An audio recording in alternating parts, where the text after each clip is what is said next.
नमस्कार दोस्तों, मैं ओम प्रकाश गुर्जर। आज अपना नया टॉपिक चलने वाला है हिंदी व्याकरण का पहला चैप्टर। हिंदी, इसको आवाज को बढ़ा लेना, थोड़ी सी कच कच कच कच की आवाज आ रही है। ये कुछ दिनों की बात हो रही है, फिर इसको नया बढ़िया माइक लेंगे। देखिए, ये जो है हिंदी व्याकरण का पहला जो चैप्टर है, ये अपना चलने वाला है। अब इस पहले चैप्टर के अंदर क्या क्या पढ़ने वाले हैं? हिंदी की भाषा के बारे में पढ़ेंगे हम। बोलियां कितने प्रकार की, भाषा और बोली में क्या अंतर होता है, इसको पढ़ेंगे। भाषा कितने प्रकार की होती है, इसको हम देखेंगे। और इसकी लिपि के बारे में हम जानेंगे कि लिपि क्या होती है, गुरुमुखी लिपि क्या होती है, देवनागरी लिपि क्या होती है, नागरी लिपि क्या होती है। ये सब की सब लिपियों को हम अच्छे से पढ़ने वाले हैं। तो चैनल के ऊपर पहली बार जुड़ रहे हैं तो इसको सब्सक्राइब कर लीजिए। और टेलीग्राम का लिंक मैंने डिस्क्रिप्शन में दिया है, वहां पर आपको इसकी पीडीएफ मिल जाएगी। ठीक है, तो पीडीएफ अभी नहीं मिलेगी, इसकी प्रश्न उत्तरों की मिलेगी। ठीक है, ये तो मेरे को ये पता नहीं है कि ये कैसे किया जाता है। ठीक है, तो इसको पीडीएफ नहीं मिलेगी आपको, मैं आपको यहीं पढ़ाऊंगा इसको। तो फिर आपको प्रश्न उत्तरों की पीडीएफ डलवा दूंगा टेलीग्राम के ऊपर। ठीक है, तो बिना किसी भी लॉन्ग लबेट के शुरू करते हैं डायरेक्ट। भाषा और व्याकरण हम इसको समझते रहेंगे और लिखते रहेंगे। हिंदी व्याकरण जो है, पिछला मैंने बताया था आपको 9 चैप्टर करवाऊंगा मैं आपको। पहला चैप्टर आज चल रहा है, इसके 1 या 3 वीडियो बनने वाले हैं पहले चैप्टर की। थोड़ा थोड़ा चलेंगे हम, 20-20, 30-30 मिनट के पार्ट चलते रहेंगे और आप देखते रहना इसको, नोट्स बनाते रहना।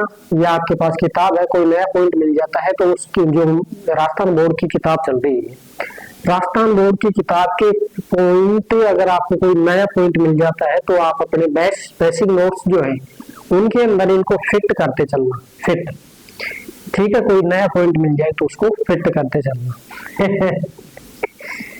ठीक है, चलते हैं। ठीक है, बाकी ये सारी की सारी क्लासें फिरा गया रे बाबा। बाकी सारी क्लासें फ्री चल रही हैं यूट्यूब के ऊपर। पूरा हिंदी ग्रामर फ्री करवा रहा हूँ। बाकी जो चला रहा हूँ सब्जेक्ट वो भी फ्री चल रहे हैं। हिस्ट्री हो गए, पॉलिटी हो गए, राजस्थान ज्योग्राफी, राजस्थान हिस्ट्री, कला संस्कृति, सब फ्री चल रहा है यूट्यूब के ऊपर। चैनल के ऊपर पहली बार जुटे हैं तो सब्सक्राइब कर लीजिए। पैसे मत देना आप किसी को, मैं फ्री करवाऊंगा आपको। मेरे को सबकी चिंता है। फ्री करवाऊंगा, चैनल सब्सक्राइब कर लेना। आप चलते हैं नेक्स्ट टाइम। देखिए, भाषा क्या हो, सबसे पहले तो एक पॉइंट आता है जिसको हम बोलते हैं संप्रेषण। देखिए, संप्रेषण जो है ना, संप्रेषण क्या होता है, किसे कहेंगे हम संप्रेषण? अब कईयों के तो दिमाग में और ही कुछ चलता रहता है कि आप संप्रेषण जो है, ये प्रेषण क्या होते हैं, संप्रेषण क्या होते हैं। प्रेषण का मतलब होता है प्रेषित, यानी भेजने वाला। और जो संप्रेषण का मतलब क्या होता है, संप्रेषण का मतलब होता है कि आप कुछ ऐसी चीजें समझा रहे हैं जो सामने वाले को समझ में आ रहा है। अब आप हिंदी में समझा रहे हैं, अब उसको हिंदी आती है तो वो समझ जाएगा। अब उसको हिंदी नहीं आती है तो वो नहीं समझ पाएगा। यानी कि दक्षिण भारत, यानी कि आप तमिल, तेलुगु, कन्नड़ वाले जो दक्षिण भारत के लोग हैं, उनको वैसे लोग समझ तो जाते हैं क्योंकि घूमते रहते हैं आजकल, तो समझ जाते हैं। तो अधिकतर जो गांव के लोग हैं वो नहीं समझ पाते। तो मान के चलिए, गांव में जो बुजुर्ग लोग हैं उनको इंग्लिश में बोलो, कुछ भी बोलो, तो वो नहीं समझ पाएंगे क्योंकि आपका संप्रेषण ठीक नहीं है। तो संप्रेषण का मतलब होता है कि जिस भाषा में आप समझा रहे हैं और वो समझ में आ रही है सामने वाले को, तो वो क्या होता है, संप्रेषण होता है। सीधा अर्थ ये होता है इसका। तो संप्रेषण का मतलब क्या है, अर्थ क्या होता है कि जिस भाषा में, यानी कि आप जिसको समझा रहे हैं वो सामने वाला समझ गया, वही होता है संप्रेषण। ठीक है, तो इसको आप वैसे ही समझना। तो संप्रेषण का जो माध्यम होता है ना, संप्रेषण का जो माध्यम होता है, वो माध्यम क्या होता है, माध्यम होता है भाषा। माध्यम क्या होती है, भाषा होती है। अब संप्रेषण कई बोलेंगे कि भाई संप्रेषण जो है ना, ये लिखित में भी होता है, तो फिर लिखित क्या है, लिखित भी भाषा ही है। मुंह से बोलने के जो सिस्टम है ये भी भाषा होती है, लिखर के दिखा रहा है उसको तो भी क्या है वो, ये भाषा ही है। यानी मैंने जो लिखा है ये भी क्या है, एक भाषा है, ये लिखित रूप है भाषा का। और जो मैं बोल रहा हूँ आपको समझा रहा हूँ, ये क्या है, मौखिक रूप है, मुंह से बोल रहा हूँ मैं आपको, ठीक है। तो ऐसे ये संप्रेषण का माध्यम क्या होता है, भाषा होती है। अच्छा जी, मनुष्य समाज की इकाई होता है, बिल्कुल होता है। मनुष्य क्या होता है, समाज की इकाई। समाज की इकाई कैसे होता है मनुष्य समाज की इकाई, अभी समझाता हूँ मैं आपको। ये कोई गांव बसा हुआ है, ठीक है। अब इसके अंदर घर बने हुए हैं, गांव के अंदर घर बने हुए हैं ऐसे। तो ये घर बने हुए हैं गांव में, ये पूरा क्या है, ये समाज है, समाज हो गया। अब ये समाज के अंदर ये क्या है, ये परिवार है। और एक परिवार जो है ये वाला, इसके अंदर जो लोग हैं, एक परिवार में लोग हैं, जैसे मान लो 4-5 लोग हैं, ठीक है। ये पूरा परिवार है और इस परिवार में ये 4-5 लोग हैं, तो ये परिवार के सदस्य हैं ये। अब इसमें ये परिवार जो है ना, देखो तो ये पूरा तो हो गया क्या, समाज हो गया, पूरी जो गांव है ये पूरा समाज है। समाज के अंदर ये क्या है, मकान है, तो ये परिवार है। तो परिवार भी क्या है, समाज की इकाई होती है। और इसके अंदर जो लोग हैं, ये देखो ये सदस्य, ये क्या है, ये मनुष्य है, ये परिवार का हिस्सा ही है। यानी कि ये परिवार है तो परिवार का हिस्सा है मनुष्य। तो देखिए ये समाज में आ गया ना, तो मनुष्य समाज की क्या होती है, इकाई होती है। जैसे देश की सबसे छोटी इकाई क्या होती है, प्रशासन की सबसे छोटी इकाई क्या होती है, गांव होते हैं। गांव का लास्ट क्या होता है, सरपंच। अब सबसे छोटी इकाई गांव होता है। इसी प्रकार से समाज की सबसे छोटी इकाई क्या होती है, समाज की इकाई मनुष्य होता है। क्योंकि मानव समाज में रहता है और उसके साथ में घुल मिल जाता है तो समाज का अंग बन जाता है। उसके समाज में जब आचार विचार भावनाएं प्रकट करता है एक दूसरे के साथ में, तो किसका प्रयोग करता है, वो भाषा का प्रयोग करता है। तो मनुष्य समाज की क्या होती है, इकाई होती है। और मनुष्य से क्या होता है, समाज का निर्माण होता है।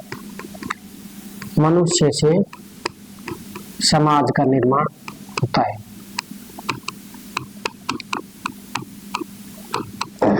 समाज का क्या होता है, निर्माण। जैसे अभी मैंने बताया ये गांव है, यहाँ पर ये ढाणी, ये मकान बने हुए हैं इस बस्ती में, इस गांव में। तो इस गांव में जैसे ये परिवार था, अभी यहाँ पर ये लोग हैं, इसमें ये लोग हैं। तो देखो ये लोग हैं, एक परिवार के सदस्य हैं। तो ये 5 लोग हैं, 5 यहाँ पर है, 5 यहाँ पर है, ऐसे एक एक परिवार को मिला करके बहुत सारे मनुष्य जुड़ जाएंगे ना। तो ये जुड़ेंगे तभी तो ये क्या होगा, क्या कहलाएगा, ये कहलाएगा गांव या समाज कहलाएगा। बताइए क्या कहलाएगा, ये गांव या समाज कहलाएगा। तो इसी से यानी कि मनुष्य से ही क्या होता है, समाज का निर्माण होता है, गांव का निर्माण होता है। अब एक जो परिवार में सदस्य है 5 है, इसमें जो लोग ही नहीं होंगे तो फिर ये समाज थोड़ी बनेगा। ये तो पत्थर खड़े हो गए हवेलियों के, राणा जी हैं। तो ये है क्या, ये समाज हो गया। अरे समाज का निर्माण जो है किससे होगा, मनुष्य से ही। यानी कि मनुष्य ही संस्कृतियां बसाता है, मनुष्य ही संस्कृतियों का क्या करता है, निर्माण करता है। तो ठीक है, ये बात हो गई। अब जो है समाज जो है ना, समाज है, अब इस समाज के अंदर जो रहेगा, मानव रहेगा समाज में, तो एक दूसरे मानव मनुष्य के साथ में बातें भी करेगा। ये एक दूसरे के साथ बात करेगा नहीं करेगा। तो जैसे समाज के अंदर ये संदेश भेजेगा एक दूसरे के साथ में, संदेश वार्तालाप भी करेगा, वार्तालाप करेगा। और जो है भावनाएं प्रकट करेगा। क्या भेजेगा, भावनाएं भेजेगा। विचारों को एक दूसरे के साथ साझा करेगा, विचारों को भेजना, विचारों को प्रकट करना। तो प्रकट किसको कर रहा है? ये पत्थर को थोड़ी करेगा या कोई वस्तु को थोड़ी बात करेगा, ये एक दूसरे मनुष्य के साथ में, हाँ भाई मेरे ये हो गया, मेरे घर में ये है, मैं अब वहां जाऊंगा, तू चलेगा क्या मेरे साथ, ऐसे है वैसे है। तो ये बोल करके समझा रहा है, यानी कि समाज के अंदर ये सारी चीजें कर रहा है। तो किसके माध्यम से कर रहा है ये? इसमें प्रयोग किसका किया जा रहा है? तो यहाँ पर प्रयोग किया जा रहा है किसका? भाषा का प्रयोग। यानी कि यहाँ पर किसका प्रयोग होगा? भाषा का प्रयोग होगा। अब भाषा का प्रयोग कर रहा है ये, तो भाषा देखो बोल करके भी किया जा सकता है, तो जिसको हम मौखिक रूप से बोलते हैं, मौखिक रूप से भी इसका प्रयोग किया जाता है, और इसका संकेत के हिसाब से भी प्रयोग किया जाता है। जैसे कोई बेचारा गूंगा बहरा है, अब वो ऐसे ही बुलाएगा, बुला रहा है किसी को, पानी पी रहा है, पानी पिएगा भाई, पानी पिलाओ बेचारे। तो ऐसे भाषा का जो प्रयोग है ये कई रूपों में किया जाता है, जिसके जैसे मुख्य रूप से तो 3 है, मौखिक, लिखित और सांकेतिक।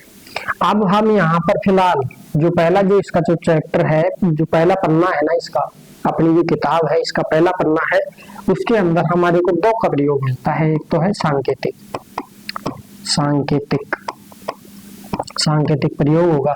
दूसरा है मौलिक, मौखिक नहीं है ये, मौलिक है, मौलिक, मौलिक कर्तव्य, तो ये मौलिक। तो मौखिक जो है आपका, सांकेतिक में तो कौन प्रयोग करेगा? गूंगे बहरे, यानी गूंगे बहरे इसका प्रयोग करेंगे, संकेत से बुलाएंगे। जैसे हड़प्पा लिपि में आज तक आपको समझ में नहीं आया हड़प्पा लिपि में क्या लिखा हुआ है? वो जो मोहरे हैं, मोहरों के अंदर एक सींग वाले बैल का चित्र है, और जो चित्र बनाए गए हैं उसमें उसका पता तक नहीं चल रहा है कि ये क्या लिखा हुआ है। ठीक है, तो गूंगे बहरे संकेत का प्रयोग करेंगे, बताइए करेंगे कि नहीं करेंगे। और जो मौलिक है इसमें ध्वनियों का प्रयोग किया जाएगा, ध्वनि और वर्णों का प्रयोग, वाक्यों का प्रयोग, ये सब किस में आ जाएंगे? ये मौलिकों में आ जाएंगे, वाक्य का प्रयोग। ठीक है दोस्तों, तो ये आ जाएंगे किसमें? मौलिक में आ जाएंगे। तो भाषा का प्रयोग कुछ इस प्रकार से होता है। अब देखो ये विचारों का प्रयोग जो है एक दूसरे को शेयर करने के लिए किया गया। अब इसी को विचारों को जानने के लिए भी इसी का प्रयोग किया जाएगा। वार्तालाप बात करेंगे एक दूसरे से, तो दूसरे के विचारों को जानना, इसी के द्वारा दूसरे के विचारों को जानना, विचारों को जानना किसके माध्यम से? भाषा के माध्यम से। जब बोलेगा तो ही तो समझ में आएगा ना। अब थोड़ा जा करके खड़ा हो जाए ऐसे, कुछ ही कुछ करे इसको। अब मान के चलिए किसी को बुला रहा है, वो काम कुछ नहीं है, बोल रहा कुछ नहीं है, इसको बुलाए ऐसे, वो आ जाए, फिर भी वो ऐसे ही करता रहे किसी दूसरे की तरफ ऐसे। वो तो खड़ा है उधर, भाई क्यों बुलाया है, दूसरे बुलाए इधर आ। ये जो है ये पीटता है फिर इसको, मतलब कुछ भी बोल रहा है, कुछ भी समझा रहा है कि ये जो है मेल देता है ऐसे। समझ गए? तो भाई साहब ये जो है दूसरे के विचारों को जानने का भी माध्यम होता है, दूसरे को विचार प्रकट करने का भी ये क्या होता है? माध्यम होता है। क्या? भाषा। ठीक भाई, तो ये हो गया आपका। इसको भी स्क्रीनशॉट ले लेना, या कोई नया पॉइंट मिल रहा है तो उसको ऐड कर लेना। बाकी ऐसे कोई पॉइंट है नहीं इसमें। आगे नेक्स्ट। जैसे मैं बताऊं आपको, संसार के अंदर काफी भाषाएं हैं। संसार में अनेक भाषाओं का प्रयोग किया जाता है, अनेक भाषाओं का प्रयोग। ये अपनी पहली क्लास रहेगी हिंदी की, ग्रामर की। ये संसार में अनेक भाषाओं का क्या होता है? प्रयोग होता है। अब अनेक भाषाएं कौन सी हैं? अनेक भाषाएं जैसे भाई जर्मनी की क्या है? जर्मन, जर्मनी की जर्मन, और फ्रांस की क्या है? फ्रेंच,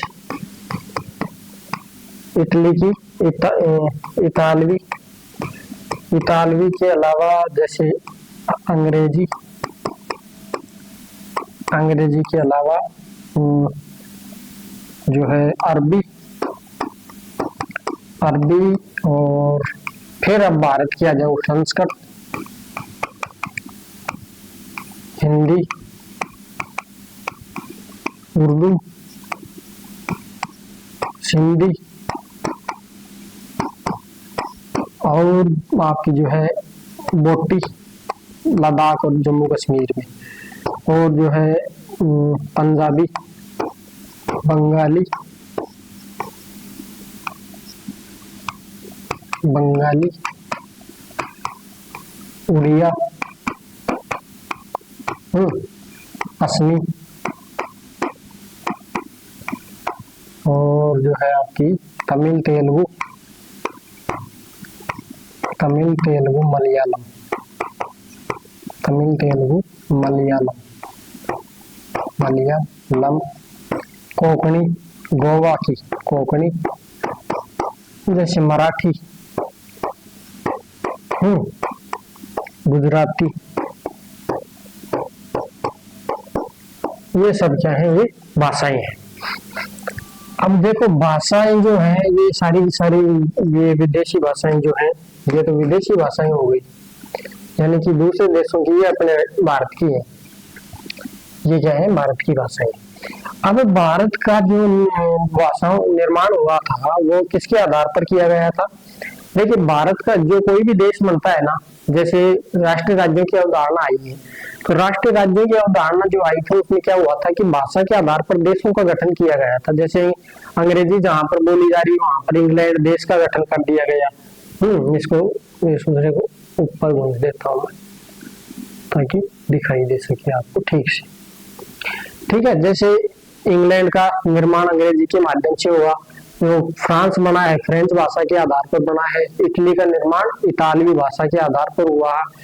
तो ये अनेक जो क्षेत्रों का जो गठन हुआ था ये भाषा के आधार पर हुआ। जैसे भारत की बात करें तो भारत जो है, पहली बात तो जो भारत जो है ना, भारत ये एक बहुभाषी देश है, बहुभाषी देश। अब बहुभाषी देश क्यों है? क्योंकि भारत का जो निर्माण हुआ था ना, भारत का निर्माण यानी कि भारत के राज्यों का निर्माण हुआ था, भारत के राज्यों का निर्माण, राज्यों का निर्माण भाषाई आधार पर किया गया, भाषाई आधार पर किया गया। ठीक है, अब भाषाई आधार पर जैसे मैं उदाहरण दूं आपको कि आंध्र भाषा जहां पर बोली जा रही है वहां पर किसका गठन किया गया था? आंध्र प्रदेश का गठन किया गया था। ठीक, तमिल जहां बोली जाती है वहां पर तमिलनाडु बना दिया। गुजराती जहां भाषा बोली जाती है वहां पर गुजरात का गठन कर दिया। राजस्थानी भाषा बोली जा रही है वहां पर राजस्थान बना दिया। पंजाबी जहां बोली जा रही है उसको पंजाब बना दिया। हरियाणवी जहां बोली जाती है उसको हरियाणा बना दिया। हिमाचली जहां पर बोली जाती है उसको क्या बना दिया? हिमाचल बना दिया। ठीक है, तो ऐसे इनका क्या हुआ था? गठन हुआ। उड़िया जहां बोली जा रही है उड़ीसा का निर्माण, बंगाली बोली जा रही है बंगाल का, बिहारी जहां पर बोली जाती है बिहार का निर्माण कर दिया, गठन कर दिया। तो ऐसे क्या हुआ था? देशों का, राज्यों का गठन किया गया था। और यहाँ पर मैं अगर एक बात बताऊं तो 1953 में राज्य पुनर्गठन आयोग के द्वारा इसका क्या किया गया? भाषाई आधार पर राज्यों का गठन किया गया। राज्य पुनर्गठन आयोग द्वारा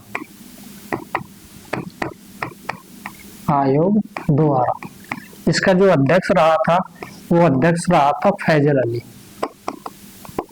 अध्यक्ष कौन रहा था? फैजल अली। हालांकि अब डीप में जाएंगे नहीं, बस इतना ही काफी है, फैजल अली। ठीक है, ये पॉलिटिका है आगे। तो ये है, देखो संसार की अनेक भाषाएं हैं, तो इसमें जो है भाषाई आधार पर ही देशों का भी गठन किया जाता है अनेक जगह पे। और जो है अपने भारत में भी राज्यों में क्या हुआ था?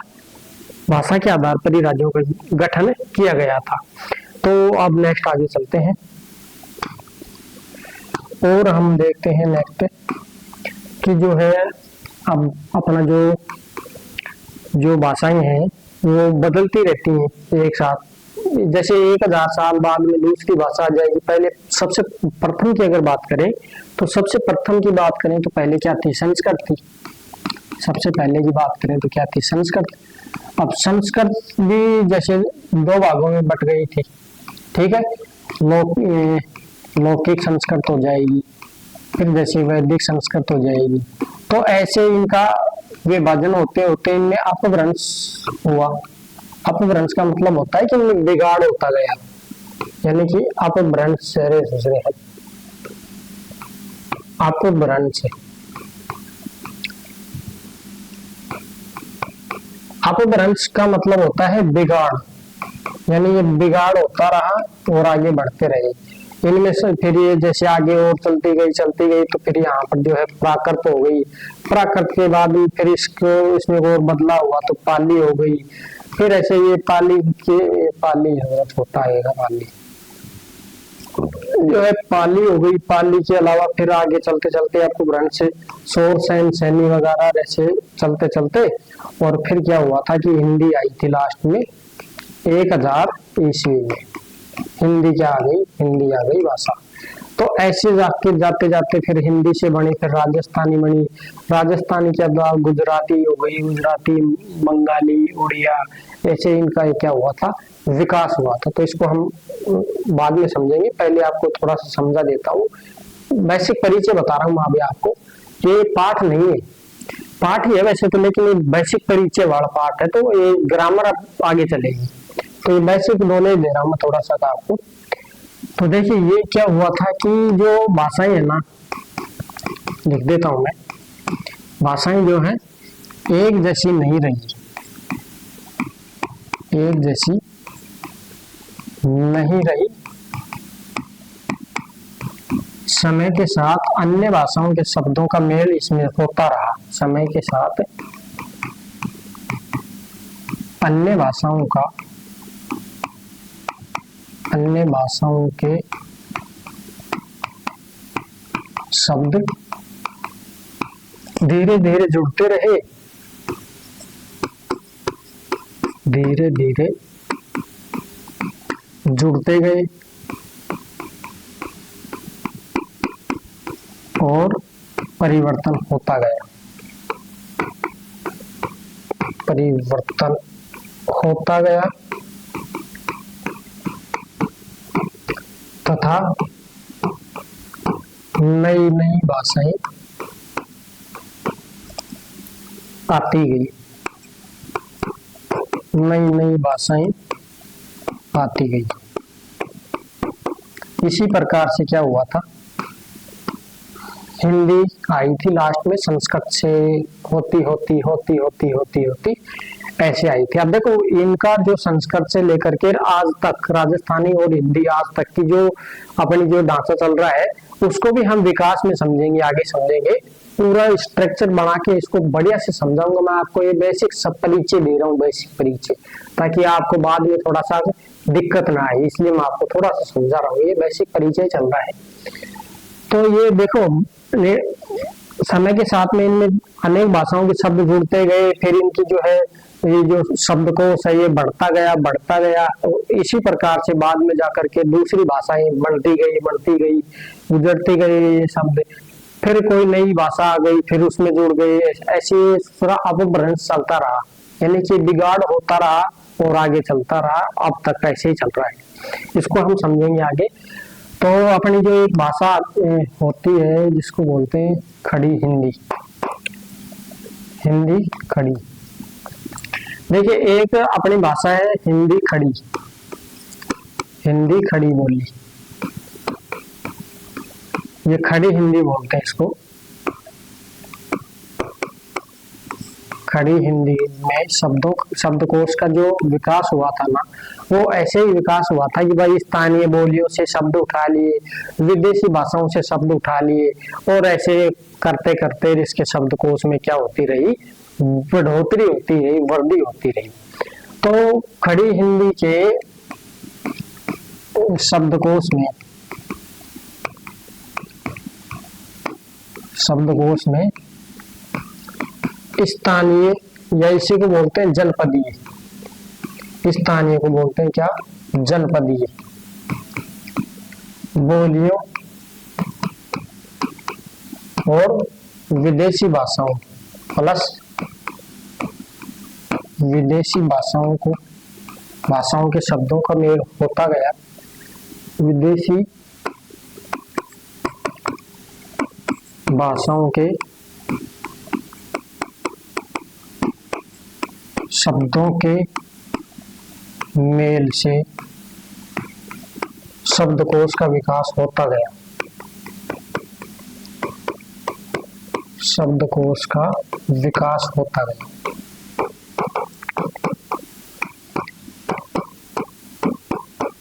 तो ये शब्दकोश इसका ऐसे बाह्य भरकम ऐसे बढ़ता गया, खड़ी बोली हिंदी का। अब मैंने पहले लिखवा दिया आपको भाषाएं कौन कौन सी हैं, तो यहाँ पर आपको विदेशी भाषाओं को अलग से लिखवाने की क्या जरूरत है क्या, यहाँ पर विदेशी भाषाएं और जनपदीय यानी कि स्थानीय भाषाएं जो अभी मैंने बताया राज्यों की भाषाएं, इनको अलग से लिखवाने की जरूरत नहीं है, मैंने पीछे लिखवा दिया है यहाँ पर, ये सारी की सारी लिखवा दी है। तो ऐसे जुड़ते गए इनमें शब्दकोश का विकास क्या बढ़ता गया, बढ़ोतरी होती रही है, जैसे क्या हुआ था, इनका भाषाओं का विकास हुआ था हिंदी की खड़ी बोली का। इसके अलावा अगर हम बात करें जो अपभ्रंश का, जो मैंने अभी बताया आपको, अपभ्रंश देखिए कहाँ से शुरू हुआ था। जैसे संस्कृत जो है, संस्कृत से, जैसे प्राकृत से और पाली से अपभ्रंश द्वारा वर्तमान स्थानीय भाषाओं